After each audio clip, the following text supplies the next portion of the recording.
Dante, sino-sino yung mga grupong nanawagan ng agarang pagpapanagot sa mga sangkot sa korupsyon? Magandang umaga, Ella. Nagtipon-tipon nga kanina sa Camyas Corner EDSA ang ilang kasapi ng Akbayan Party List, Tindig Pilipinas at Youth Against Kurakot. Nanawagan sila sa gobyerno na dapat may masasampahan na ng kaso para mapanagot ang mga sangkot sa kontrobersyal na flood control projects.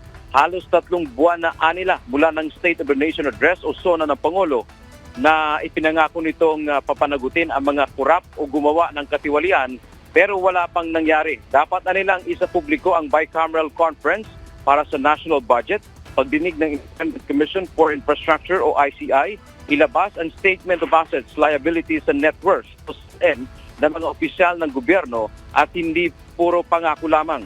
Dapat iwasan nila ang mga illegal na insertion sa pambansang pondo. Namigay ang mga ito ng puting laso kanina sa mga dumadaang motorista, pasahero.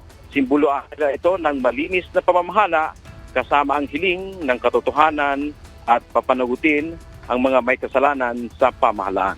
Yan ang ating update mula dito sa Quezon City. Balik sa iyo, Ella. Maraming salamat, Dante Amento.